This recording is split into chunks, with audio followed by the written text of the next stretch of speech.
میرا موضوع ہے، بڑا خوبصورت موضوع ہے، وہ موضوع ہے حیات النبی۔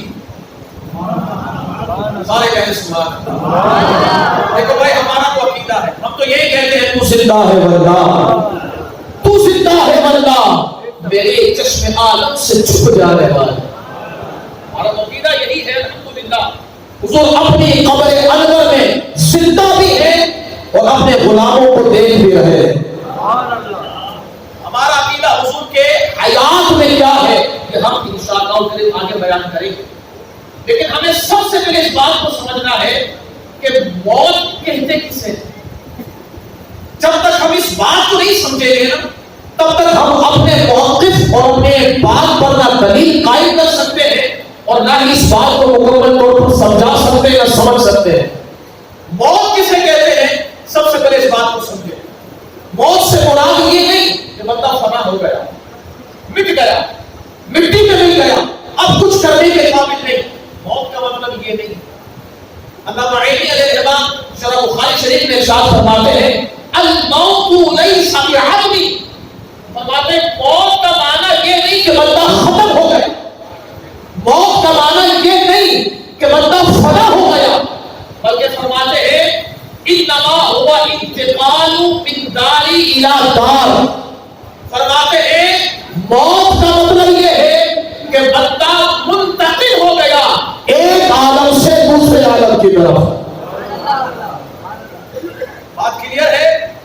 موت کا مطلب یہ نہیں ہوتا کہ بندہ بس مٹی میں مل گیا، اب کچھ کر نہیں سکتا، نہ سن سکتا ہے نہ دیکھ سکتا ہے، اس کا مراد یہ نہیں۔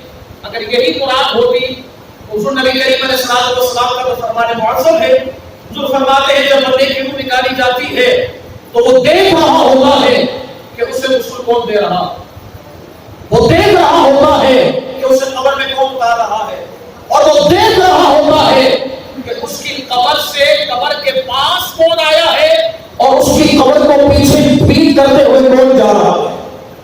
وہ دیکھ رہا ہوتا ہے کہ میں عام بندے کی قبر کی بات کر رہا ہوں، ابھی حضور کی بات نہیں کر رہا، یہ عام قبر والوں کی بات کر رہا ہوں۔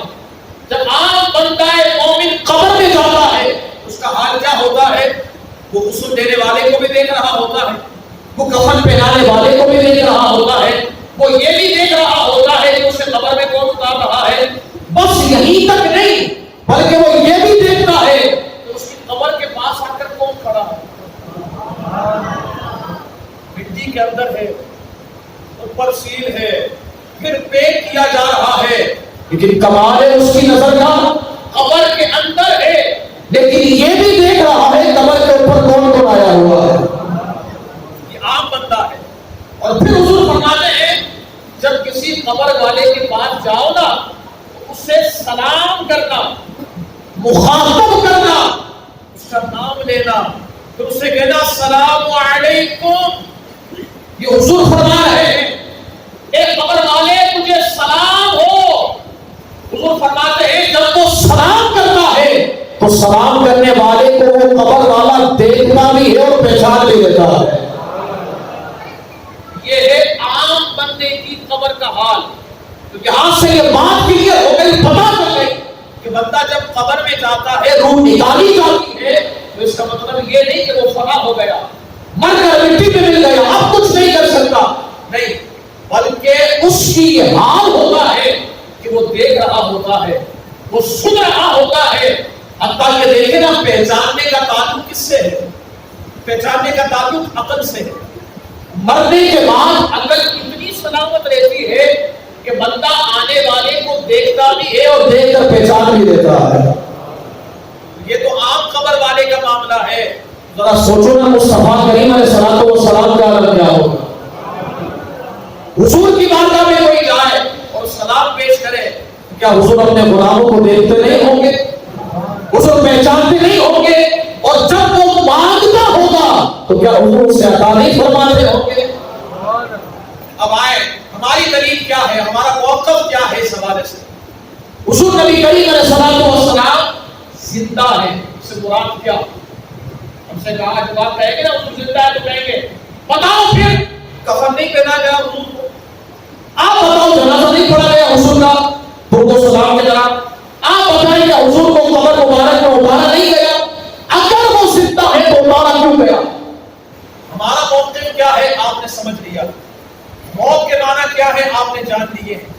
اب اس بات کو اسی تناظر میں سمجھے کہ جو بھی شخص یہ اعتراض کرے اس کے لیے ایک جواب بالکل واضح ہے کہ ہم یہ نہیں کہتے کہ حضور کی روح قبض نہیں ہوئی، ہم یہ نہیں کہتے کہ حضور نبی کریم علیہ السلام قبر شریف میں تشریف نہیں لے گئے، بلکہ ہم یہ کہتے ہیں حضور اپنی قبر مبارک میں تشریف لے گئے ہیں، لیکن آپ کا تشریف لے جانا سے مراد یہ نہیں کہ آپ گئے اور ختم ہو گئے، بلکہ آپ کا قبر کے اندر تشریف لے جانے کا مطلب یہ ہے کہ آپ قبر میں ایسے ہی زندہ ہیں جیسے دنیا میں زندہ تھے۔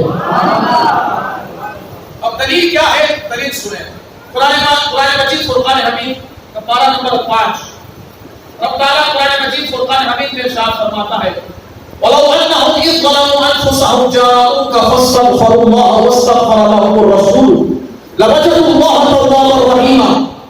رب فرماتا ہے اور اگر تم اپنی جانوں پر ظلم کر بیٹھو، گناہوں کے ذریعے، خطاؤں کے ذریعے، اپنی جان کو گناہوں کے ذریعے تم نے اپنی جان پر ظلم کر لیا، فرمایا اللہ کی بارگاہ میں استغفار کرو، اللہ کی بارگاہ میں استغفار کرو، لیکن کہاں جا کر؟ جاؤگا،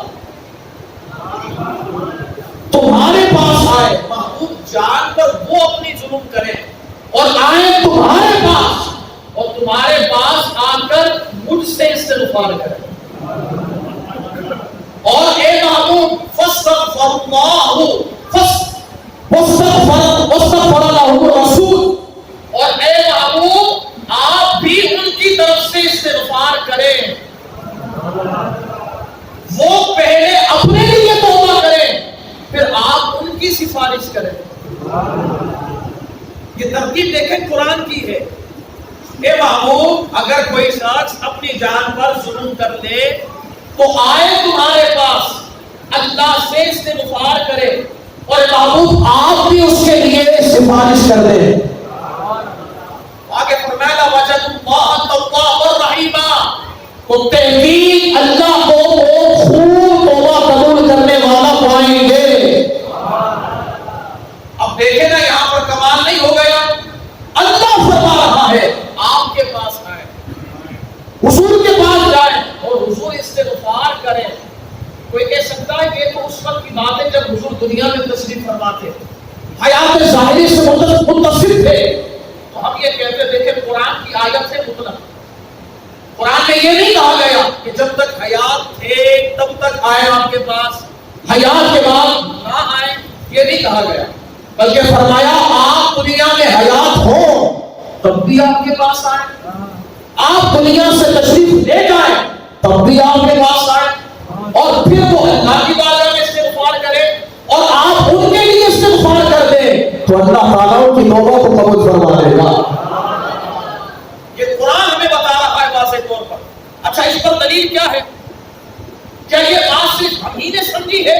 نہیں، بلکہ آئے صحابہ کرام علیہ رضوان کی بارگاہ بحر المحیط کے اندر روایت موجود ہے، اور تفسیر مدارک التنزیل کے اندر روایت موجود ہے۔ حضرت مولا کائنات شیر خدا علی شیخ مرتضیٰ رضی اللہ تعالی عنہ آپ ارشاد فرماتے ہیں کہ حضور جان عالم صلی اللہ علیہ وسلم کے وصال ظاہری کے 3 دن بعد ایک اعرابی آئے، اس اعرابی نے آ کر کہا حضور کہاں ہے؟ حضور کہاں ہے؟ حضور کہاں ہے؟ مولا کائنات شیر خدا رضی اللہ تعالی عنہ فرماتے ہیں کسی نے اس کو اشارہ کیا کہ وہ آپ کا مزار پاک، وہ آپ کے مزار پاک۔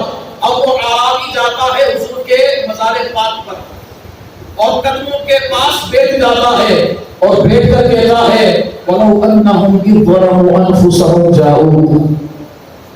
اے محبوب رب نے فرمایا ہے کہ جو شخص اپنی جانوں پر ظلم کرنے آیا آپ کے پاس ہے، اللہ سے استغفار کرے اور آپ اس کی طرف سے سفارش کر دیں تو وہ اللہ کو خود توبہ قبول کرنے والا فرما پائے گا۔ اے محبوب، اے اللہ کے رسول، میں نے اپنی جان پر بہت ظلم کر لیا ہے، گناہوں سے مارا مارا ہو گیا ہوں، حضور کرم فرمائے نا، حضور استغفار کروائے نا، توبہ قبول کروائے نا۔ ابھی یہ کلام کر رہا تھا، مولا کائنات شیر خدا رضی اللہ تعالیٰ عنہ فرماتے ہیں ابھی وہ حضور کی قبر پاک کے پاس کھڑے ہو کر ابھی وہ یہ بات کر رہا تھا کہ فرماتے ہیں یکدم قبر پاک کے اندر سے آواز آئی، قبر پاک کے اندر سے آواز آئی، مزار مقدسہ کے اندر سے آواز آئی، کیا؟ قد غفر لک، قبر اندر سے آواز آئی کہ اے اعرابی، اللہ رب العزت نے سچ فرمایا ہے کہ جو میرے پاس آئے میں اس کی سفارش کروں، اللہ اس کی میری سفارش قبول کرتا ہے، اس کی توبہ کو قبول فرماتا ہے، تو سن تو آیا میرے پاس ہے، اللہ تعالیٰ نے تیری مغفرت بھی فرما دی ہے، تجھے جنت بھی عطا فرما دی ہے۔ یہ ہے حضور کے پردہ فرمانے کے 3 دن بعد وہ قبر پاک کے پاس گیا ہے، حضور کے آستانے پر نہیں، قبر پاک کے پاس، اور حضور کی بارگاہ میں عرض کی تو قبر پاک کے اندر سے آواز آئی ہے، قد غفر لک، ہم نے بخش دیا۔ پتہ چلا مصطفیٰ کریم علیہ الصلوۃ والسلام اپنی مبارک مزار پاک پر کل بھی زندہ تھے، آج بھی زندہ ہے۔ ایک اور حدیث مبارکہ مسند امام احمد بن حنبل کتاب کا نام ہے، مستدرک علی الصحیحین کتاب کا نام ہے، مجمع الصحائح کتاب کا نام ہے، 3 کتابوں میں روایت موجود ہے۔ توجہ آپ سب کی، 3 کتابیں، حوالے دے رہا ہوں، حوالوں کا ذمہ دار ہوں میں۔ 3 کتابوں کے اندر یہ روایت موجود ہے۔ ایک بادشاہ، ایک گورنر گزرا ہے مدینے کا، مدینہ منورہ کا مروان، یزیدی لشکر کے ساتھ تھا، حضرت امام حسین رضی اللہ تعالیٰ کو شہید کروانے اور امام حسن مصطفیٰ رضی اللہ تعالیٰ کو شہید کروانے میں اس کا بہت بڑا ہاتھ تھا۔ مروان گورنر تھا مدینے کا، جس وقت وہ مدینے کا گورنر تھا وہ حضور نبی کریم علیہ الصلوۃ والسلام کے مزار پاک سے گزر رہا تھا۔ اب جیسے وہ مزار پاک کے قریب سے گزر رہا تھا نا، اس نے ایک شخص کو دیکھا کہ اپنا سر اس نے مبارک مزار پاک پر لگایا ہوا ہے، یعنی اس نے اپنا منہ حضور کی قبر انور کے پاس رکھا ہوا، اس طرح کر اب رکھا ہوا ہے تو مروان گورنر تھا، بڑا سخت گورنر تھا، اس نے اس شخص کی گردن کو دبایا اور گردن کو دبا کر پکڑ کر اٹھا کر کہا، جانتا ہے کیا کر رہا ہے؟ جانتا ہے کیا کر رہا ہے وہ؟ اب جیسے ہی اس شخص نے چہرہ اٹھایا اور کہا میں جانتا ہوں میں کیا کر رہا ہوں، اور جیسے ہی چہرہ اٹھایا تو وہ کوئی اور نہیں تھے بلکہ مصطفیٰ کریم علیہ الصلوۃ والسلام کے صحابی حضرت ابو ایوب انصاری رضی اللہ تعالیٰ عنہ۔ پتہ چلا صحابی کا بھی عقیدہ ہے، یہ ایسی بات نہیں، صحابی کا بھی عقیدہ ہے، اور اس روایت کے بارے میں محدثین فرماتے ہیں کہ اس کی تمام سندیں صحیح ہیں، صحیح روایت ہے۔ لیکن اگلا جملہ جو کہنے جا رہا ہوں وہ بہت بڑا جملہ ہے، توجہ چاہوں گا سب۔ اب دیکھیں وہ گردن، وہ چہرہ اپنا قبر انور میں داخل کیے ہوئے ہیں، مروان آ کر کہہ رہے کیا کر رہے ہو؟ جانتے ہو تم کیا کر رہے ہو؟ یعنی وہ سمجھتا تھا کہ حضور تو انتقال کر گئے ہیں، اب تو وہ ختم ہو گئے ہیں، ان کے پاس نہیں آنا چاہیے، ان سے کوئی بات نہیں کرنی چاہیے، اندر کھڑ کے ہی سمجھ رہا تھا۔ اب جیسے وہ گردن اٹھایا اور حضرت ابو ایوب انصاری رضی اللہ تعالیٰ کو دیکھا تو دیکھ کر فرمایا کیا مسئلہ ہے؟ کیا مسئلہ ہے؟ کیا تمہیں سمجھ میں آتا ہے؟ تم کیا سمجھتے ہو حضور کیا ہے؟ فرماتے جئت الی رسول اللہ ولم آت الحجر، سنے انہوں نے کیا کہا؟ حضرت ابو ایوب انصاری فرماتے مروان تو کیا سمجھتا ہے میں کسی پتھر کے پاس آیا ہوں؟ فرماتے میں کسی پتھر کے پاس نہیں آیا ہوں بلکہ میں اللہ کے رسول کی بارگاہ میں آیا ہوں۔ نعرہ تکبیر، نعرہ رسالت، نعرہ حیدری، نعرہ غوثیہ، علماء السنت، ہر صحابی نبی جنتی، ہر صحابی نبی جنتی، نبی کا جھنڈا ماشاءاللہ، یہی جذبہ ہونا چاہیے ہمارے۔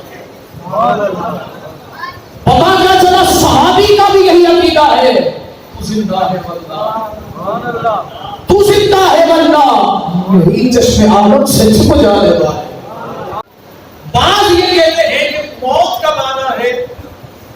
روح کا جسم سے جدا ہو جانا. ایک موت کے معنی یہ بھی کیا گیا کہ موت کا معنی ہے جسم کا روح سے جدا ہو جانا. اب روایت میں آتا ہے علامہ جلال الدین سیوطی رحمۃ اللہ تعالی علیہ اور شیخ محمد شیخ عبداللہ محدث دہلوی رحمۃ اللہ تعالی اب دونوں یہ روایت بیان فرماتے ہیں کہ جب حضرت جبرائیل امین علیہ السلام حضور نبی کریم علیہ السلام اور حضرت ملک الموت علیہ السلام جب حضور نبی کریم علیہ السلام کی روح کو قبض کرنے کے لیے جا رہے تھے. اب میں سمجھتا ہوں شاید کہ آپ نے پہلی مرتبہ دلیل سنی ہوگی اور سنیں گے تو جھومیں گے. جب حضور نبی کریم علیہ السلام کی روح حضرت ملک الموت علیہ السلام قبض کرنے کے لیے جا رہے تھے تو اللہ رب العزت نے فرمایا اے ملک الموت ذرا یہ بتاؤ جب تم روح قبض کرتے ہو تو روح کو کہاں رکھتے ہو؟ روح کو کہاں رکھتے ہو؟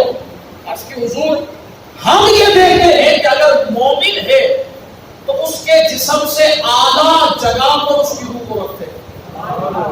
اگر مومن ہے اس سے اعلیٰ جگہ پر اس کی روح کو رکھتے ہیں اور اگر کافر ہے تو جہنم کے کھڑے میں ڈال دیتے ہیں. اب فرمایا اللہ رب العزت نے اے ملک الموت یہ بتا جب تو میرے محبوب کی روح کو قبض کرے گا ان کی روح کو کہاں رکھے گا؟ سب کہیں سبحان اللہ. ان کی روح کو کہاں رکھے گا؟ اب حضرت ملک الموت علیہ السلام غور کر رہے ہیں اگر جنت میں رکھتا ہوں تو جنت تو ہے مصطفیٰ کریم کے لیے. اب اگر دیکھیں جنت تو ہے وہ کہ جو حضور کو اختیار دے دی گئی ہے اور جنت کے مالک امام حسن امام حسین ہے جن کے نواز سے جس کے مالک ہو وہ ادنا ہوتی ہے اور وہ اعلیٰ ہوتے ہیں. کہ آپ جنت میں رکھتے ہیں تو جنت تو ادنا ہے حضور کا جسم والا ہے. کہ عرش پر رکھیں تو عرش تو وہ ہے جہاں معراج کی رات حضور کے قدم مبارک لگے ہیں. اب کہاں رکھیں؟ فرمایا پوری دنیا اور پوری کائنات میں نظر گھماؤ اگر حضور سے بڑھ کر کوئی جگہ نظر آئے وہاں رکھ دینا.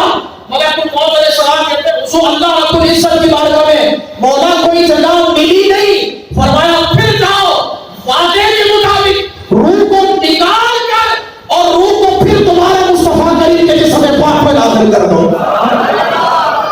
اب بتاؤ اگر کوئی یہ کہتا ہے کہ روح کا نکلنا موت ہے تو بتاؤ وہ کلو نفس ذائقۃ الموت کا وعدہ پورا ہوا پھر روح مصطفیٰ کریم کے جسم میں آئی. اب بتاؤ مصطفیٰ کریم زندہ ہے یا نہیں ہے؟ اسی لیے ہم یہی تو کہتے ہیں ہم بار بار یہی کہتے ہیں زندہ ہے بندہ تو زندہ ہے بندہ میرے چشم عالم سے چھپ جانے والے. اچھا اب یہاں پر نا ایک گروپ بنا ہے مماتی اور حیاتی کا. مماتی وہ ہے جو کہتا ہے ہم اہل سنت کے علاوہ مماتی وہ ہے جو کہتا ہے مر کر بندہ مٹی میں مل جاتا ہے اس کی کوئی حیثیت نہیں. اور جو حیاتی ہے وہ کہتے ہیں زندہ ہے حضور زندہ ہے بس زندہ یعنی بس زندہ. ان کی زندگی کیسی ہے؟ عالم برزخ کی طرح یعنی آپ بے حصوں میں حرکت قبر پاک میں تشریف فرما ہے. یہ کہتے ہیں حیاتیوں کا نظریہ. اور مصطفیٰ کریم علیہ السلام کے ہم غلاموں کا نظریہ کیا ہے؟ اہل اسلام اور اہل اعتقاد کا عقیدہ کیا ہے اس حوالے سے؟ وہ عقیدہ یہ ہے کہ اللہ رب العزت کے محبوب ایسے زندہ ہے جیسے دنیا میں زندہ ہے.